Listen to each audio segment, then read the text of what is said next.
Hello, bonjour à toutes et à tous, bonsoir, il est 18h, c'est à cette heure-ci qu'on commence à dire bonsoir. Alors oui, bonsoir, on est le 23 juillet, vous êtes à l'écoute de La Vérité, je suis Mathieu, votre hôte, votre animateur pour cette heure d'information, de divertissement et pour le coup de culture. On est le jeudi 23 juillet donc avec un temps plutôt chaleureux, on a échappé à l'orage de peu hier, on a pu en voir au loin pour ma part. En tout cas, touchons du bois, restons chanceux d'avoir ce joli temps doux et calme. En attendant, pour cette émission, pour cette édition du 23 juillet, j'ai avec moi la directrice de la médiathèque intercommunale de la Porte des Hautes-Vosges. Elle s'appelle Cécile Pellegrin, elle est là avec moi et c'est mon invitée, donc c'est une de mes deux invitées d'ailleurs de la journée. On parlera d'ailleurs en deuxième partie d'émission de ce qui se passe à Bure.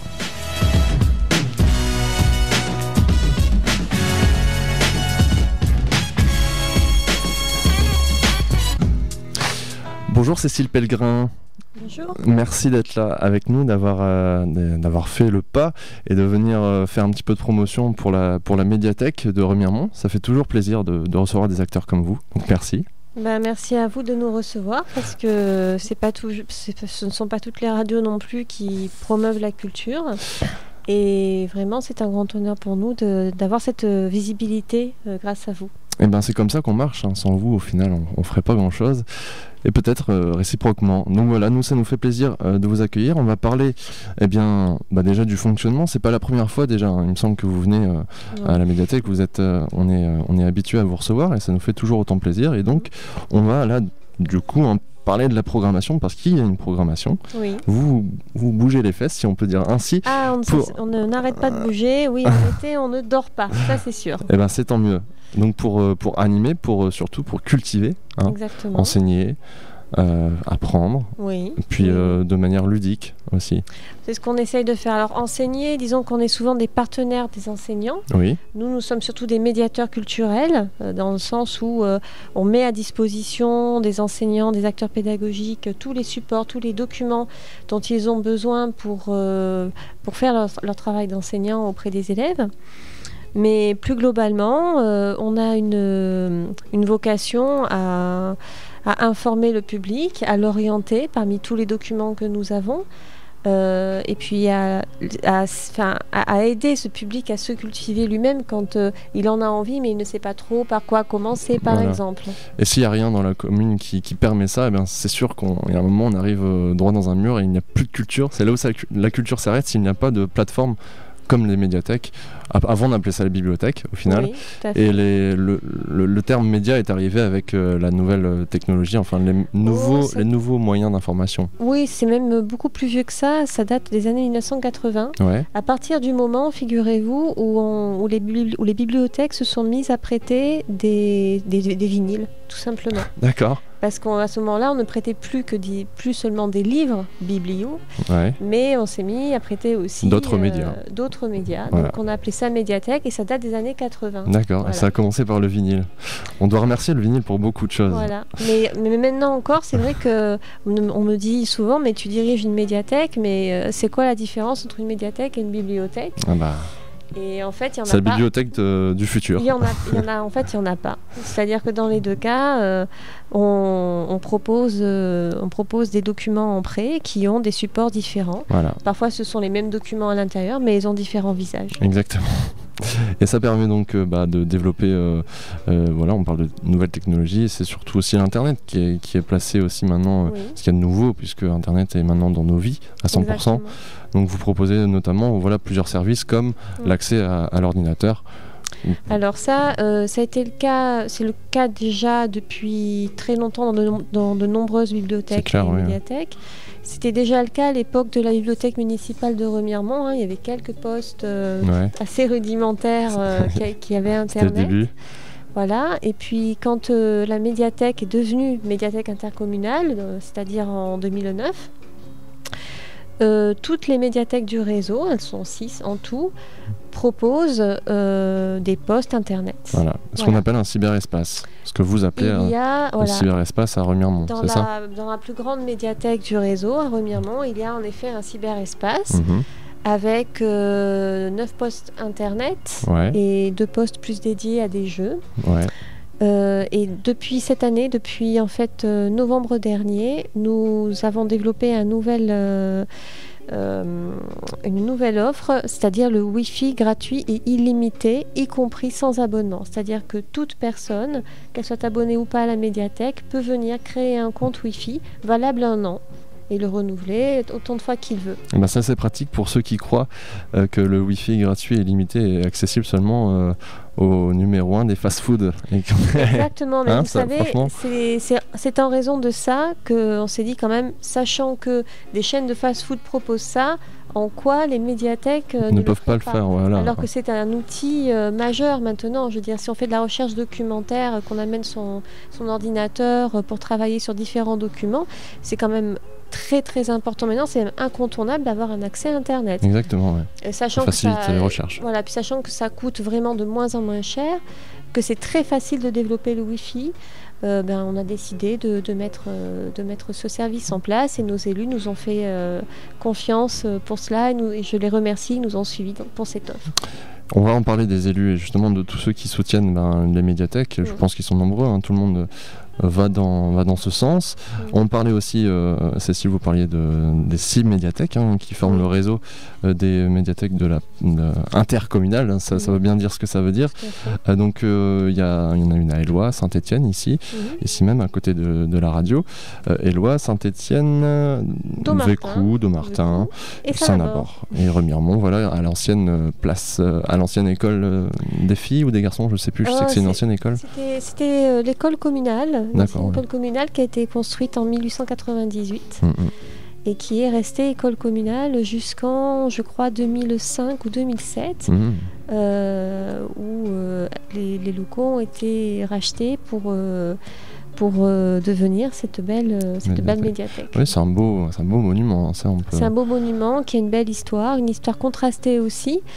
Parce que pendant la Première Guerre mondiale, elle a été réquisitionnée comme caserne militaire.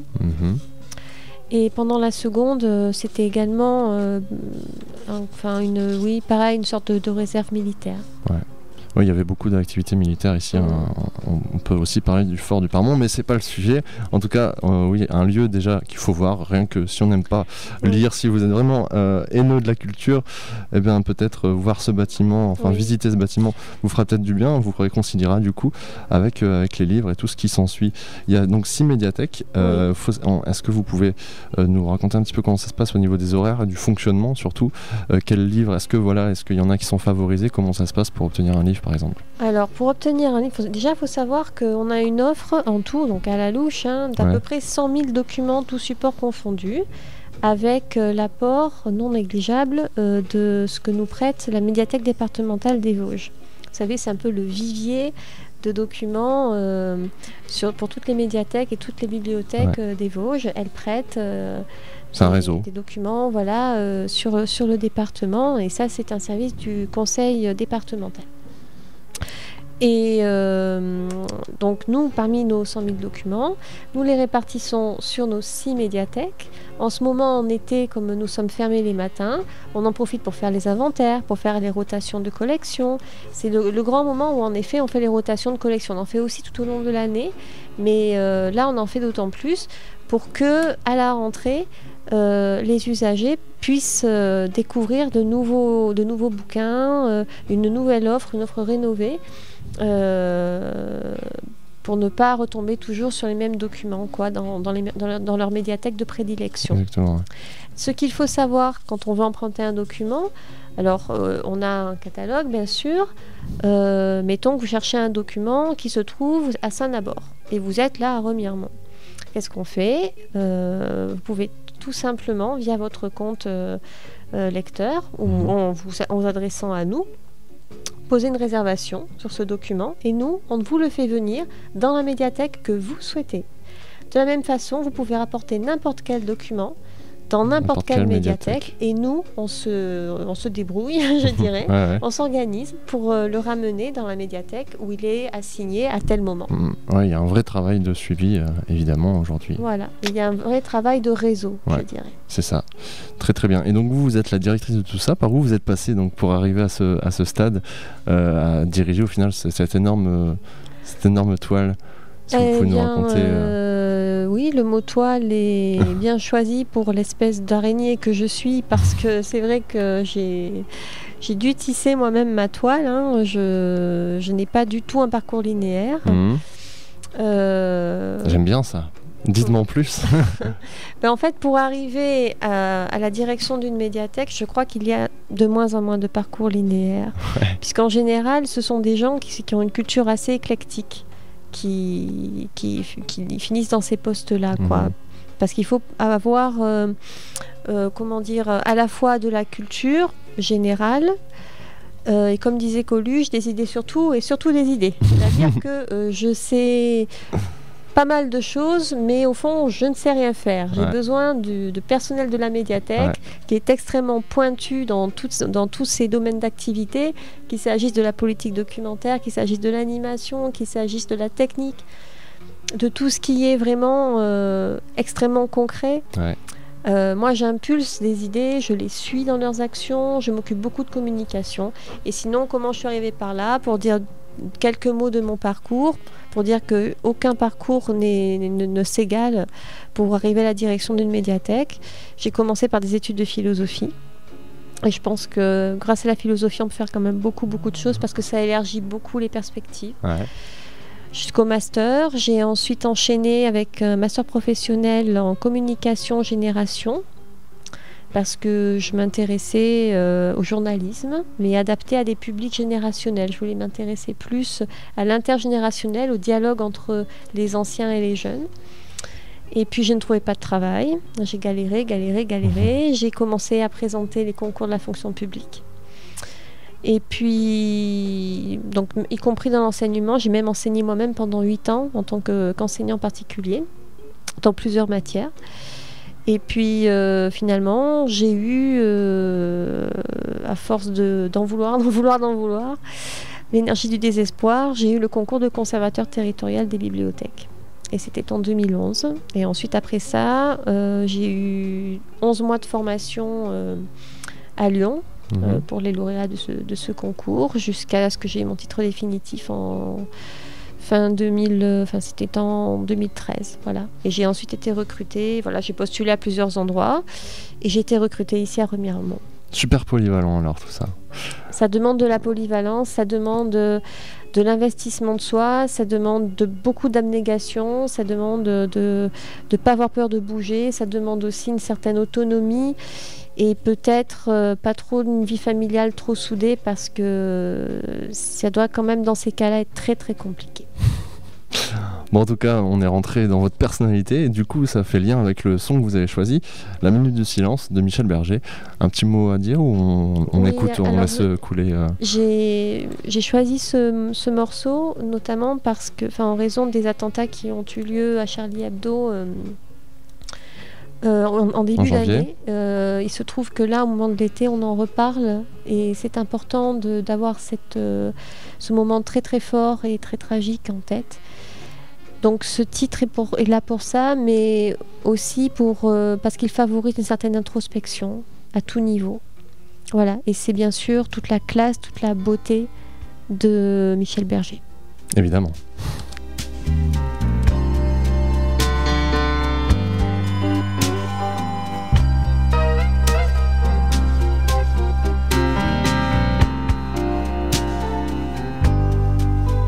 Un soir, tu trouveras des brouillons dans leur cachette pour voir. Tu sortiras les disques de leur pochette. Notre histoire, tu la verras défiler dans ta tête. Alors chute, pose doucement un doigt devant ta bouche et lutte. Efface de ta mémoire ces mots qui nous touchent. Brute, ces images qui nous plongent dans la solitude. Écoute ce qu'il reste de nous, immobile et debout. Une minute de silence, ce qu'il reste c'est tout de ces deux cœurs immenses et de cet amour fou. Et fait quand tu y penses, en souvenir de nous, une minute de silence. Écoute passer mes nuits blanches dans tes volutes de fumée bleue. Cette minute de silence est pour nous deux.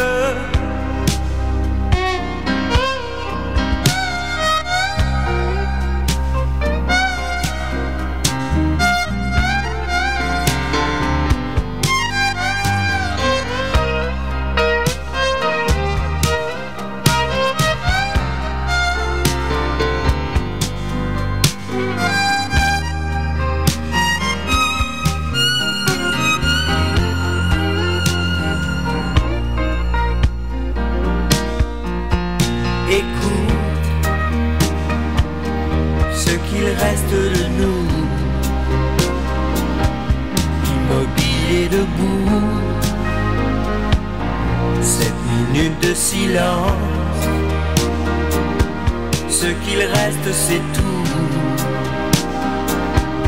de ces deux cœurs immenses et de cet amour fou. Et fait quand tu y penses, en souvenir de nous,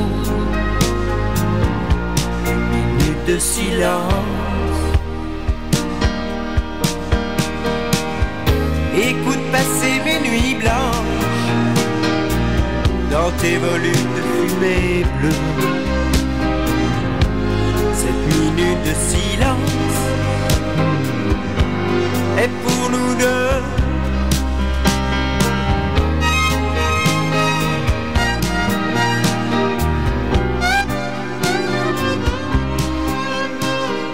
La minute de silence, choisi par Cécile Pellegrin, donc merci d'avoir choisi ce joli morceau. On rappelle, on souhaite déjà la bienvenue à ceux qui nous rejoignent. On est en direct sur Radio Gemozo dans La Vérité avec la directrice de la médiathèque intercommunale de la Porte des Hauts-de-Vosges de Remiremont, en fait, avec, on disait en début d'émission, une programmation estivale. On va rentrer dans le vif du sujet. Alors déjà, il s'est passé beaucoup de choses, notamment ce concert de mandoline dans le cadre du festival de mandoline de Remiremont. Oui, tout à fait. Alors, en fait, pendant cet été, nous venons un peu sur nos fondamentaux. C'est normal, nous sommes ouverts un petit peu moins au public parce que, comme je vous l'ai dit, nous travaillons beaucoup sur nos collections. Nous anticipons aussi les grosses animations qui vont venir d'ici la fin d'année. Mais ce n'est pas pour autant que nous laissons de côté l'action culturelle, notamment avec l'accueil de deux groupes de mandolines. Alors, notamment un très très important, c'était l'école des mandolines de Remiremont qui nous a fait une prestation pendant près d'une heure. Qui a dû être spectaculaire. Qui a été spectaculaire, oui, parce qu'il y avait un peu tous les niveaux, y compris des tout jeunes qui présentaient leur morceau d'examen en solo. Il y avait quelque chose d'émouvant. Et puis ensuite, nous avons eu un groupe de Bulgares, puisque ce festival est international, c'est une véritable institution. Ça regroupe pas mal d'artistes liés à la mandoline dans le monde entier. Dans le monde entier, j'aime bien ça aussi. Oui, j'ignorais l'existence de cet événement avant, et vraiment, ça permet de se cultiver à travers, en plus, un instrument qui n'est pas commun. Qui n'est pas commun. Bon, après, c'est les mandolines, mais plus globalement aussi les instruments à cordes. Hein. Ouais.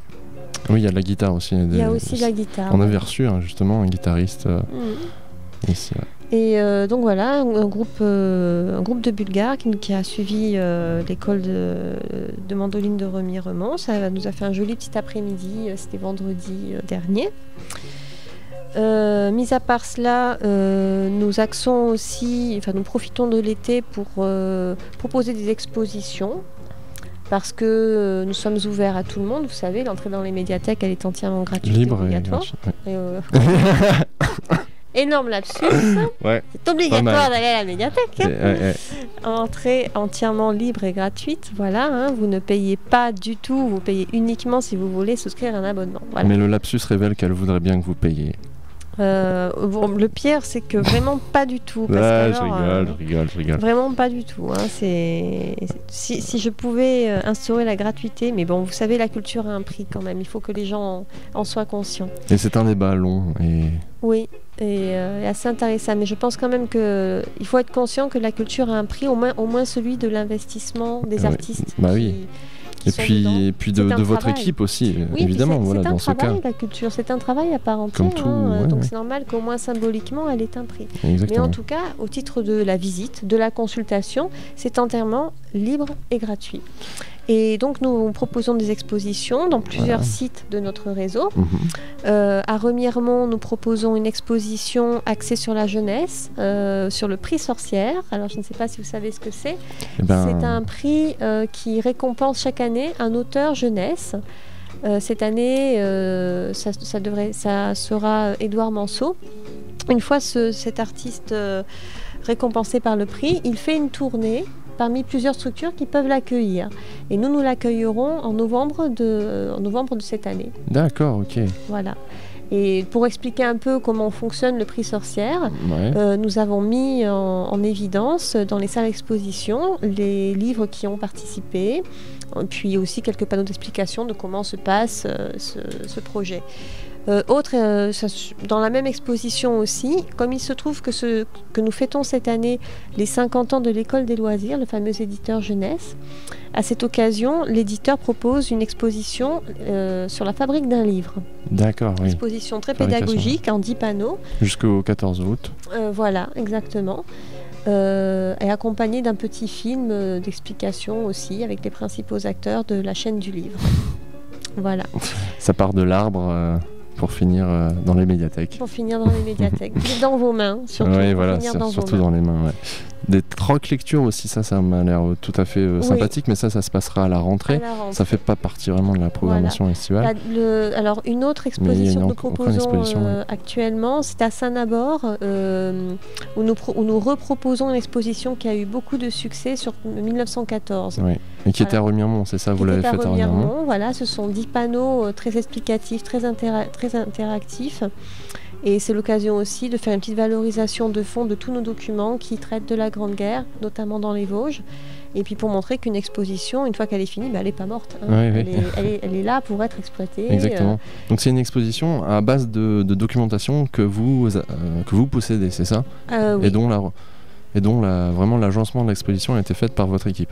Exactement, c'est-à-dire qu'au départ ce sont des panneaux que nous avons achetés tout simplement auprès d'un prestataire qui est très performant en la matière.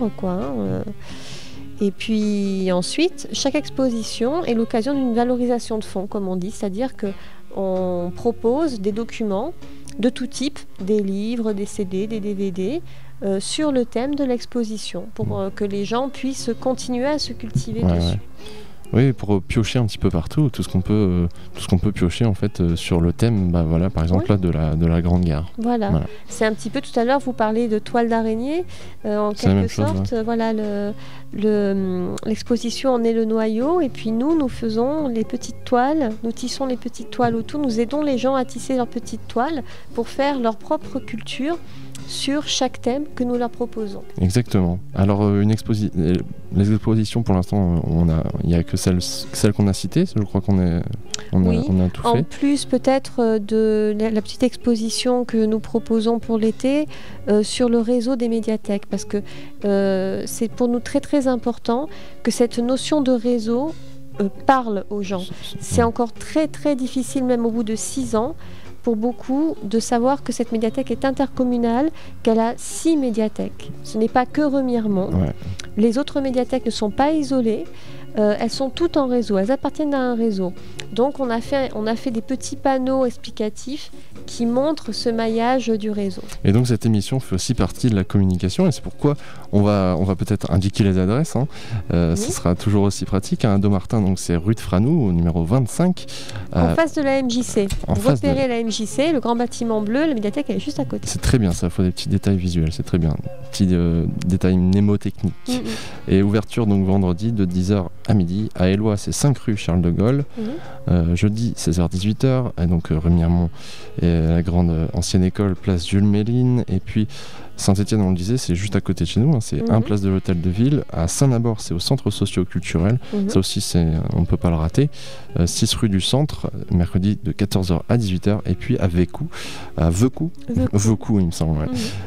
11 rue du Centre, à samedi, 10h midi. Et voilà. Là, vous ne pouvez pas la rater non plus parce qu'elle est quasiment dans les locaux de la mairie.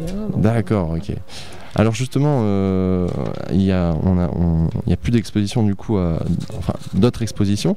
À ce qui paraît, il va y en avoir une qui va arriver pour novembre-décembre. Est-ce que vous voulez nous en parler ou garder la surprise, Cécile ? Alors, je peux vous en dire 2 mots sans trop la déflorer parce que de toute façon, le projet n'est pas complètement terminé. Ouais. Il faut ensuite que nos élus soient bien d'accord sur ce que nous allons faire, etc. C'est quand même une exposition de très très grande ampleur. C'est même une action culturelle à part entière de très très grande ampleur, préparée depuis très longtemps. Ouais. C'est à l'occasion des 120 ans du cinéma. Nous avons intitulé cette exposition du nom de la société qui nous aide à la faire, c'est-à-dire le cinéma s'expose. Comme si le cinéma était lui-même l'acteur de son exposition.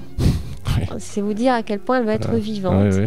Elle va être l'occasion de nombreuses interventions, mais aussi de projections de fleurons du 7e art, à la médiathèque et chez notre partenaire, le Cinéma Le France de Remiremont, bien entendu, où il y aura également une conférence. Alors, vous dire qu'elle est spectaculaire, elle le sera vraiment parce que grâce à cette société, cette association, le cinéma s'expose, nous allons accueillir dans les locaux de la médiathèque, et je l'espère aussi dans d'autres de ces antennes, du matériel d'époque, des vieux projecteurs, des vieilles bobines, des fauteuils d'époque, etc., tout ce matériel aussi, peut-être qui aura permis de filmer certains fleurons du 7e art. Voilà, c'est une exposition vraiment d'objets rares que l'on trouve en général dans les grands musées parisiens et que vous allez trouver en novembre à la médiathèque de Remiremont. Et je l'espère aussi dans d'autres médiathèques du réseau. On espère aussi, en tout cas je parie un succès pour cette exposition, et c'est même plus qu'une exposition, ça sera carrément des jours dédiés, enfin une sorte de festival un petit peu du cinéma, sans vraiment avoir, après on verra, mais si vous pouvez faire venir quelques réalisateurs qui soient, ça peut toujours être... C'est temps pour parler, mais oui. Nous devrions avoir quelques VIP, oui. Super. Et en plus... Des pieds et des mains pour, mais je pense que nous aurons quelques personnes qui, à défaut d'être des VIP, seront de grands spécialistes ou des acteurs ou des réalisateurs. Et bon, nous, ce qui nous est vraiment le plus cher aussi, c'est de faire parler des personnes qui sont de grands professionnels, mais de la région. Oui, impliqués dans le local, qui viennent ou qui ont un rapport avec la Lorraine et les Vosges. Voilà, pour lesquels la Lorraine et les Vosges parlent. Ouais. Parce qu'en plus, là où je voulais en venir, c'est parce que le succès de cette exposition pourrait être dû aussi au fait que le cinéma soit au final super impliqué aussi dans les Vosges. On a le Festival du film à Gérardmer qui a un succès immense. On a aussi ce truc à Vanier qui fait que avec les grandes gueules, aujourd'hui Il y a une activité autour de ça encore, vous le savez très bien. Oui, tout à Et fait. il y a beaucoup d'associations de jeunes qui se mettent à faire aussi du cinéma amateur, des vidéos amateurs. C'est ça, c'est le prolongement. Et je trouve que voilà, c'est à noter que les Vosges, terre de cinéma, à mon avis. Donc, Et d'ailleurs, nous en avons très bien. eu un petit avant-goût. Si je parle un petit peu de ce que nous avons fait certains temps forts de la saison précédente, à l'occasion des commémorations des 70 ans de la victoire en 1945. Nous avions invité Jacques Cuny, qui est le réalisateur de nombreux films documentaires sur les Vosges pendant la guerre. Et nous avons assisté à la projection de La Piquante Pierre à la Vallée des Larmes, en présence d'anciens résistants qui ont ensuite, dont certains étaient dans le film. Ah oui. Et ils ont témoigné, ils ont apporté leur témoignage. C'était extrêmement poignant, criant de vérité et je sais pas, quelque chose d'assez fabuleux s'est passé. Une émulation s'est vraiment passée. Le film qui durait 1h40 a semblé passer très très vite. Et voilà, c'est presque dans cette veine-là que nous allons poursuivre pour les 120 ans du cinéma, je pense, avec en plus cet aspect culture du cinéma plus élargi. Et partage aussi des informations, du savoir auprès des jeunes, d'ailleurs. Oui, aussi, nous allons essayer important. de toucher tous les publics. Nous allons mettre en place 2 petits jeux concours d'ailleurs. L'un pour les plus jeunes, c'est-à-dire reconnaître des musiques de films, avec des petits cadeaux qui pourront être des abonnements au cinéma Le France, qui pourront être un DVD, des choses comme ça. Et pour les plus grands, un jeu concours un peu plus difficile, mais avec à la clé une bouteille de Bordeaux. On n'est pas à Bordeaux. Ah non, ça jurerait. Oui, bah mais je pense un très bel objet qui sera offert par l'association Le Cinéma s'expose. Très bien. On a besoin du cinéma Le France d'ailleurs. Est-ce que vous savez qu'il va y avoir un complexe Oui, le cinématographique. Majestic. Alors, tout à fait. Est-ce que vous êtes au courant si on parle déjà de ce qui va se passer pour le France Je ne sais pas trop. On n'a pas beaucoup de détails parce que les délais sont assez imprécis. Ce qui est sûr, c'est que ça ne va pas être la mort du Cinéma Le France, puisque le personnel qui travaille au Cinéma Le France travaillera là-bas. Ah oui. Il n'y a aucune raison que ce ne soit pas le cas. Et tout ce que je leur souhaite, c'est d'être encore plus nombreux à y travailler, puisque ça devrait être un complexe plus grand. Ouais. Et les locaux actuels du Cinéma Le France devraient devenir, aux derniers échos que j'en ai, une espèce de cyberespace, cybercafé, ou quelque chose comme ça. D'accord. Finalement, une évolution normale pour ce type d'endroit. Très bien. Merci pour l'information. Je me posais la question et c'est toujours bien d'établir les faits. Eh bien, Cécile, est-ce que la programmation estivale est terminée avons-nous tout dévoilé pour cet été Pour cet été, oui. Maintenant, à la rentrée, nous reprenons nos rendez-vous, nos plus grands rendez-vous qu'aiment bien nos fidèles, c'est-à-dire les trocs lectures, animés par Philippe Vallée. C'est un rendez-vous des amoureux de la lecture, ils partagent leurs coups de cœur. Ça donne lieu à chaque fois à des bibliographies, les carnets du troc, où chaque livre évoqué est détaillé dans les carnets du troc. Okay. Les lectures pour enfants, donc des lectures adaptées à chaque âge, une fois par mois pour chaque âge. Et pour les 3-6 ans, elles seront accompagnées d'un atelier manuel. L'année passée, cet atelier n'était pas systématique. Maintenant, il le sera parce qu'il a eu beaucoup de succès. D'accord. Donc, nous allons peut-être faire un petit peu moins de lectures dans l'année, mais elles seront par contre plus approfondies. Okay. Et nous allons reprendre également les ateliers du cyber, qui ont la simple initiation à la bureautique, à l'environnement web et tout ça. Il y a des tablettes aussi. Exactement.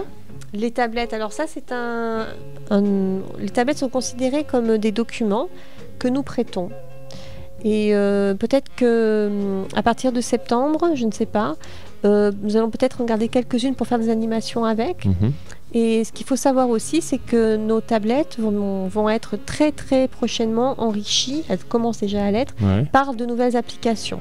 Très bien. Nous avons fait l'achat de nouvelles applications, de nouveaux jeux. Il y a de la maintenance, c'est très bien. La maintenance se suit très bien. C'est cool, très bien. Très bien, tout le monde peut s'amuser en fait à la médiathèque, tout le monde peut, c'est tous les âges, tout public, c'est le but. Le but est, le contrat est rempli, il me semble. C'est de s'épanouir, de se cultiver, de s'épanouir, de se documenter, d'apprendre aussi quand on est en âge de lettres, et puis on peut apprendre à tout âge aussi. Je voulais préciser aussi pour la programmation de rentrée, dès le 11 septembre et jusqu'au 2 octobre, nous allons avoir un cycle vraiment... je pense très émouvant, qui va nous faire prolonger un petit peu l'été, qui va s'appeler Regard berbère. Il s'agira d'une exposition de photos du Haut-Atlas qui montre les conditions de vie très précaires de ces gens-là et qui vivent à la fois dans une très très grande précarité, un milieu très très rural, des hauts plateaux où souvent il n'y a pas d'eau, où on est obligé de faire pour eux des collectes de vêtements, d'anoraks, etc. pour l'hiver, parce que sinon ils n'ont rien. Ce sont des populations très démunies, mais qui ont l'envie de vivre, qui se voient dans leur regard. Et c'est pourquoi nous l'avons intitulé Regard berbère. Donc nous trouverons une sélection de ces photos qui ont été prises par l'association Amitié Berbère, qui est franc-comtoise. D'accord. Et donc vous pourrez admirer ces photos et aussi des objets de la culture berbère à Remiremont, mais aussi à Saint-Étienne et à Éloie. Le jour du vernissage, le 11 septembre, ce sera vraiment le temps fort de l'exposition, puisque le vernissage s'ouvrira sur une conférence dédiée à la condition féminine dans le Haut-Atlas. Dieu sait que les femmes là-bas ont une condition de vie encore plus précaire que celle des hommes, parce que bien souvent elles ne vont même pas à l'école. Donc l'association Amitié Berbère fait en sorte que les jeunes filles soient scolarisées le plus longtemps possible. Et tout cela sera suivi par la projection d'un film documentaire tourné là-bas, et puis par la dégustation de pâtisserie que nous offrirons très très gentiment l'association, les gens de l'association Amitié Berbère. Super. On n'hésitera pas, on relaiera bien sûr l'information, et puis on viendra, si l'occasion se présente, on viendra faire un petit tour, mais bien sûr. N'hésitez pas, parce que oui, je pense que... Alors là, pour le coup, toute la médiathèque sera aux couleurs de ces regards berbères, de la culture du Maghreb, plus précisément. Et je pense que c'est une belle façon à la fois de prolonger l'été et de prendre conscience aussi du décalage qu'il y a entre notre regard à nous de ces cultures-là et de la réalité qu'elles vivent. Merci Cécile, mot de la fin. on va finir avec Metallica. Vous avez choisi ce morceau, j'étais surpris. Metallica, Fade to Black, avec plaisir, on va s'écouter ça. Un petit commentaire aussi, puis peut-être un mot de la fin, puis on s'écoute Metallica, on fait ça ? Oui, d'accord. Un petit mot de la fin, je vous souhaite à tous un très très bel été.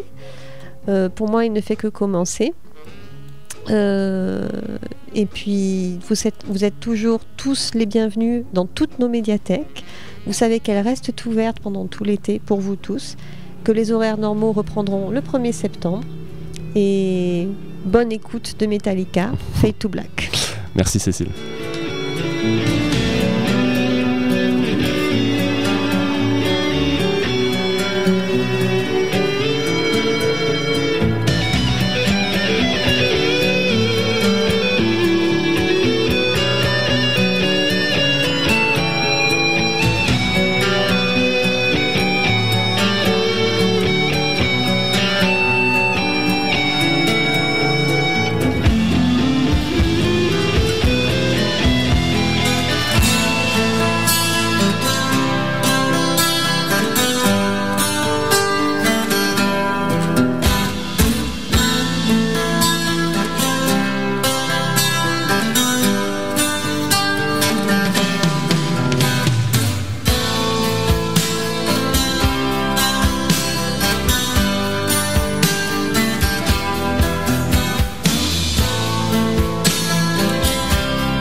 Fade to Black. Metallica, c'était le choix de Cécile Pellegrin, donc directrice de la médiathèque de la Porte des Hauts-de-Vosges. La médiathèque de Remiremont et de tout le réseau des médiathèques de la Porte, des communes de Remiremont. On passe à la deuxième partie de l'émission avec notre ami David qui a déjà eu bien le plaisir de faire un petit passage plusieurs fois même, il me semble, où il nous dira combien de fois il est passé sur Radio Gamezo avec Geoffrey. Salut David, comment vas-tu ? Salut, eh bien, très bien, on a le beau temps. Tu m'entends 5 sur 5 ? Oui, 5 sur 5. Alors combien de fois tu as eu la parole ici sur Radio Gamezo ? Une fois, 2 fois, 3 fois ? Moi, j'ai pas encore parlé sur la radio. Ah, d'accord, ok. Peut-être un de mes collègues de groupe de musique a dû parler, mais moi, pas encore. Alors toi, tu fais partie de quelque chose qui est plus qu'un groupe de musique, tu vas nous en parler, c'est les Burs à l'heure. Hein, voilà, les Burs à l'heure, oui. Burs à l'heure, Burs, donc là on se trouve dans la Meuse, on parle tout de suite de quoi il s'agit pour ceux qui auraient raté un épisode. Il s'agit donc de la contestation de ce projet, de ce grand projet qu'on pourrait qualifier d'inutile. Il s'agit d'un projet voulu par le gouvernement depuis de longue date en coopération avec Cigéo pour créer un centre d'enfouissement des déchets radioactifs. Évidemment, il y a une activité qui se fait autour de ça et il y a une sorte de ZAD qui se crée là-bas. Hein. Tu confirmes ? Oui, le mot est un petit peu fort. Le mot un petit peu fort ? Ça commence, on peut voir les prémices peut-être. Oui. Enfin, disons que le mot ZAD traîne tout un sens avec lui. Ouais. Un sens d'opposition générale musclée, de barrage, avec tout ce qu'on a pu voir à Notre-Dame-des-Landes et l'émission sur les zadistes qui est passée à la télé. Voilà, tout ce côté de violence, d'opposition qui nous est pas du tout dans notre propos. Voilà. Nous, on a baptisé un petit peu l'action qu'on faisait ici une ZAP, pour zapper Cigéo. Et donc une zone à protéger dans la paix. Ah, joli. Donc, qui se base sur le principe que notre ennemi n'est pas le gendarme qu'on met en face de nous, notre ennemi n'est pas la sécurité qu'on met en face de nous, notre ennemi n'est pas non plus les différentes personnes qui font des études dans le laboratoire de l'Andra et qui, de toute façon comme ça c'est un petit peu tout le temps dans la filière de nucléaire, ne savent généralement pas vraiment si c'est dans le bureau d'à côté. Ouais. C'est un petit peu formé. Il y a une compartimentation assez forte là-dedans.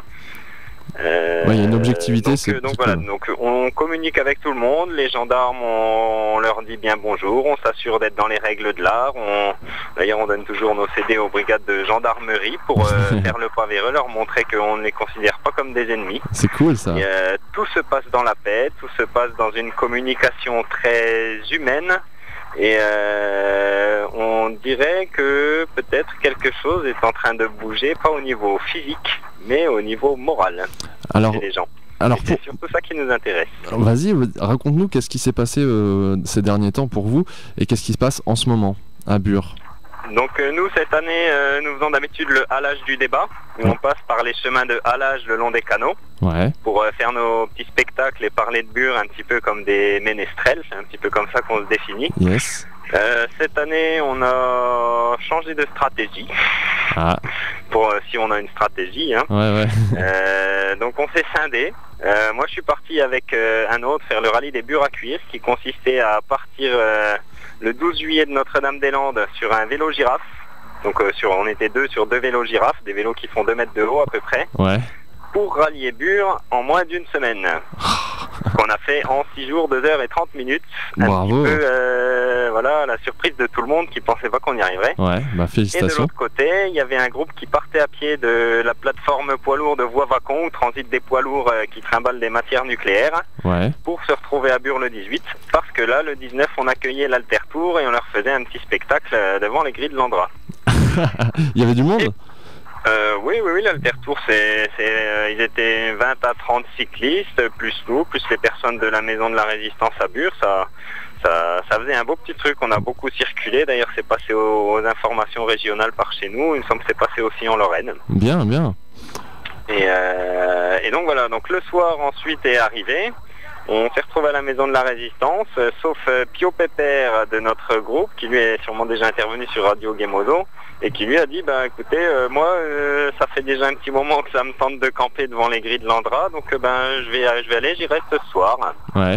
Et puis donc il a été rejoint par une autre personne qui elle est des Vosges, donc c'est tout à fait à propos qu'on en parle sur Radio Gemodo. Exact, cool. Donc Vosgienne était parmi les deux premiers, pour cette espèce d'occupation un peu burlesque, je vais dire. Et donc ça continue, c'est toujours en cours, ils sont plus que deux, ils sont pas que deux quand même. Si, ils sont pas que deux, donc nous on est arrivé le lendemain matin avec nos 2 vélos girafes pour leur apporter du café, et puis puisqu'on avait toutes nos affaires sur nos vélos, on est resté avec eux. Et puis on s'est retrouvés comme ça, 5 adultes avec 3 enfants.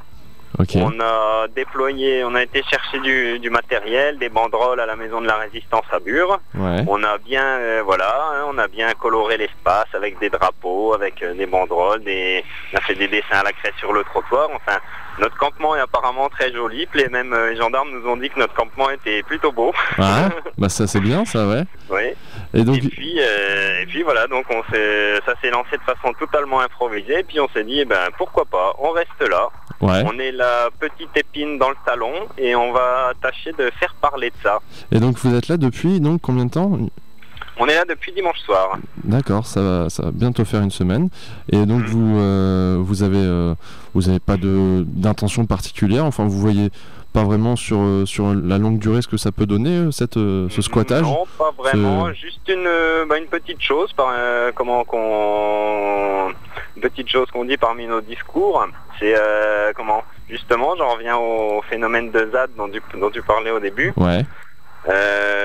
La ZAD, comme ça s'est passé à Notre-Dame-des-Landes, on a vu que ça pouvait être violent, on a vu qu'il y avait des jeunes qui étaient blessés, des bras cassés, des choses comme ça, des gendarmes, donc il y a des gaz, il y a des choses comme ça, c'est pas très intéressant comme événement. Ouais, c'est pas alléchant, c'est pas alléchant. Si on peut éviter d'en arriver là, ce serait plutôt pas mal, et c'est tout l'objet de notre propos, de dénoncer un petit peu le fait que l'Andra, on va pas dire spécialement que ça vient de l'Andra, mais l'enfouissement semble bien décidé, quel que soit l'avis des gens. Ouais. On a vu avec l'article 49.3 qui est passé tout récemment pour passer des étapes de CIGEO en force. Voilà, dans le cadre de la loi Macron.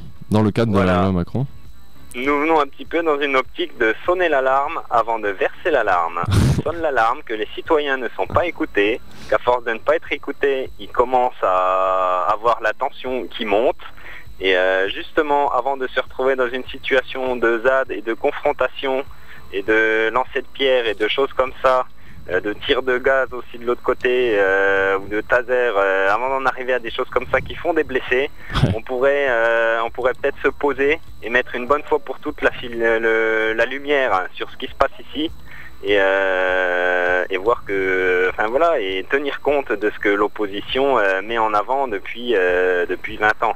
Notamment le débat public de 2005, où les gens ont été totalement floués. Le débat public de 2005 disait que l'enfouissement, on ne maîtrise pas. Il y a des questions qui sont mais vraiment des sujets sur lesquels on n'a aucune maîtrise, qui représentent un coût complètement astronomique, et que le mieux, ou plutôt on devrait dire le moins pire qu'on ait à faire pour l'instant, c'est de les garder en surface. Mais tu fais bien de... Déjà quelque part, les déchets, ils sont sur des sites qui sont déjà pollués. C'est pas la peine de polluer les routes. Qu'on les gère sur les sites où ils sont, qu'on en fasse des bâtiments de stockage adaptés, mais surtout qu'on reconnaisse que c'est une manière qui nous échappe et qu'on se mette de bonne foi à chercher d'autres solutions, puisque celle-ci c'est un peu on le fait parce qu'on n'a pas trop le choix pour entretenir notre confort. Et qu'on arrête de mettre tout l'argent de la recherche dans le nucléaire et qu'on cherche d'autres solutions en passant un petit peu aussi par la sobriété, ce qui n'arrange pas forcément les affaires des envies de croissance et et puis aussi des envies de bénéfices des firmes influentes dans notre pays. Bah oui, parce que maintenant ils ont développé le nucléaire partout sur la Terre, et maintenant ils se sont rendus compte qu'il fallait les stocker quelque part, et on devrait laisser faire ça. Non. Ils se sont rendus compte. Vous croyez qu'ils se sont rendus compte ? Moi je crois qu'ils le savaient déjà. Ils le savaient déjà, oui bien sûr, mais c'est un peu comme si ils prenaient les gens. Vas-y. Non, mais c'est comme si ils prenaient un peu les gens pour des cons, tout simplement. Et les gens, bah voilà, vu qu'ils sont pas au courant, et tu fais bien donc de parler de tout ça, de ce débat public qui avait eu lieu en 2005 et qui n'a au final, pas été correctement établi. Alors pour faire un petit changement d'angle de vue. On nous prend souvent, nous les militants, j'utilisais un mot fort, pour des australopithèques qui veulent revenir à la bougie, qui sont des arriéristes ou des choses comme ça. Mais qui est fanatique d'un caillou magique qu'il a trouvé dans le sol et qui lui donne des pouvoirs spectaculaires, mais qui en même temps pourrait lui sauter à la figure et même tout foutre en l'air. Oui, bien sûr. Et qui n'est pas prêt à le lâcher parce que ses pouvoirs l'intéressent tellement. Oui. Alors finalement, qui est arriéré ? On va savoir, hein. Pour donner un petit peu c'est juste une question, c'est juste pour donner un autre angle de vision aux choses. Exactement, c'est une belle comparaison. La tactique de communication de l'Andra, c'est qu'avec tous ces gens-là, ils ont le soutien des médias avec eux, ils ont une communication, ils ont des services communication très puissants et ils nous maintiennent dans un certain angle de vue, par exemple un angle de vue dans lequel il faut bien en faire quelque chose. C'est une belle image que tu as utilisée là et j'espère que ça a pu donner envie aux gens de s'informer à ce propos et de s'engager un petit peu, rien que d'en parler autour de vous, c'est le premier pas. Et puis d'écouter les buraleurs aussi. Alors tu parlais de changement tout à l'heure, tu sentais un souffle du changement, et qu'est-ce qui te fait dire ça alors, David ? Eh bien, ici en Meuse-Haute-Marne, plus on se rapproche de l'épicentre de CIGEO et plus on a toujours été les opposants, mais mal vus, parce qu'on parle des sujets qu'il faut pas, tout ça, ou c'est toujours parle pas de ça, Bien sûr. Enfin voilà, on évite d'aborder le sujet. On a remarqué depuis quelques mois, voire un an, que ça commence à changer chez les gens qu'on rencontre, même proches, même vers Joinville, même ici dans le secteur. Même des élus ? Les élus sont encore très pris par les liens financiers. Pour l'instant, c'est pas eux qui sont le plus à même de bouger. Je pense que c'est à nous, le peuple, de faire quelque chose et de montrer à d'être derrière nos élus, de faire la pression sur les groupes économiques pour faire face à nous, on peut exercer une pression citoyenne face à la pression économique dont souffrent nos politiques. Ouais, et bien en tout cas, il y a eu beaucoup d'événements dernièrement justement pour faire cette communication et ça a plutôt bien marché, si j'ai bien compris, il y a eu plutôt du monde, il y avait 1000 pas à Bure récemment, c'est ça ? Voilà, c'est ça. On a quelques militants, mais il y en a certains dans le tas qui font vraiment un travail incroyable. On ne croirait pas que c'est vraiment un aussi petit nombre de personnes qui font ça, parce que je vous assure que c'est pas vraiment, il y a vraiment peu de personnes pour mener les actions. Pour organiser tout ça, ouais, j'imagine bien. On est peu nombreux et c'était un petit peu l'objet de notre présence à Notre-Dame-des-Landes de dire recruter.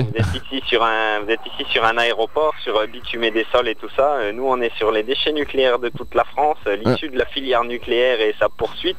Et on est souvent que 30 à manifester. C'est du haut niveau, ouais. Les 100 000 pas à Bure, c'était vraiment une exception et ça nous a un petit peu galvaudé de voir que ça nous a donné un peu d'espoir de voir que autant de gens pouvaient se rassembler pour Bure. Parce qu'on avait vraiment l'impression que c'est pas que les gens s'en fichent, mais c'est qu'ils sont tellement pris par ces liens économiques qu'ils sont un petit peu coincés. C'est ce qui ressort beaucoup quand on parle avec les gens. Nous, les buraleurs, on se déplace beaucoup, on parle beaucoup au corps à corps et c'est vraiment l'idée qui ressort. On n'a jamais voulu ça, mais qu'est-ce que vous voulez faire Ouais, je vois. Et bien en tout cas, pour les gens, là actuellement, si on va devant le laboratoire de l'Andra, on peut vous retrouver, c'est ça Vous pouvez nous retrouver avec plaisir, vous pouvez venir sous notre petite tonnelle, on partage un petit verre ensemble, on discute, on a des documentations, et puis c'est très convivial, ceux qui viendront verront que c'est très convivial, que ce soit avec la sécurité, les forces de l'ordre, tout se passe dans une ambiance vraiment des bons moments, un ou deux chefs dont on doit hérisser les poils à l'intérieur, même un qui nous a fait des menaces. Les gendarmes nous ont dit qu'on pourrait presque porter plainte, mais bon, on n'a pas envie de s'amuser là-dedans. C'est juste un petit point noir, mais bon, qui est un petit peu normal. Mais en tout cas, c'est des bons moments. Donc voilà, en passant par la Meuse, pourquoi pas vous arrêter à Bure, qui va vite, à mon avis, être le centre d'une contestation pacifique, je l'espère. J'espère qu'elle va rester pacifique comme elle l'est maintenant. Parce que j'invite les gens à y croire. Oui, moi aussi. On invite parce que c'est sûrement par là que ça commence. C'est ça. C'est peut-être cette chose-là qui est en train de changer, c'est y croire. Ouais. Sans violence, croire et sans haine. Ça nous donne l'énergie de faire quelque chose, même si on ne sait pas ce que ça va faire. On ne sait pas du tout ce que ça allait faire en venant ici, on ne sait même pas ce que ça va faire encore, mais on sent au fond de nous, on sent au fond de nous quelque chose. Ouais. Et donc je vais faire encore une petite image pour expliquer les choses. Ouais. Avec l'énergie hydraulique, l'énergie pétrolière, l'énergie nucléaire, ces énergies-là, pourquoi on veut ces énergies-là? C'est pour être heureux au final, pour vivre heureux tout simplement. C'est ça qui est à la racine des choses. Oui. Et ces énergies, pour être heureux, on va les chercher à l'extérieur de nous. Mais peut-être qu'à l'intérieur de nous, on a une énergie, une plus grosse énergie, s'appeler, je sais pas, l'amour, ouais. Et qui serait l'amour, pas l'amour sentimental, hein, l'amour de la vie, l'amour de l'humain, l'amour des choses, et qui nous fait vraiment quelque chose qui défie et qui nous fait faire des choses qui défient la raison, mais qui, quand on la met en œuvre, se révèle d'une puissance mais extraordinaire. Je vois exactement de quoi tu veux parler. J'espère que vous aussi, chers auditeurs, vous avez capté le message. Merci David. Alors, quand on est un seul, quand on est 6 burs à l'heure, à mettre cette énergie en œuvre, on a fait un petit concert sur sonorisation solaire hier, et on a senti la présence de cette énergie avec les Amis de Silence qui étaient là. Ah ouais? Mais alors, si on peut être, je sais pas, 50, 100, 1000, pourquoi pas 70 millions en France, ouais. à être là-dedans, dans cet espoir, dans cette énergie. Il faut y croire. Il faut y croire, David. Voilà. Y croire, ça commence par là. Exactement. Eh bien, je te remercie, David. Il est 19h. Ça va être l'heure de nous quitter.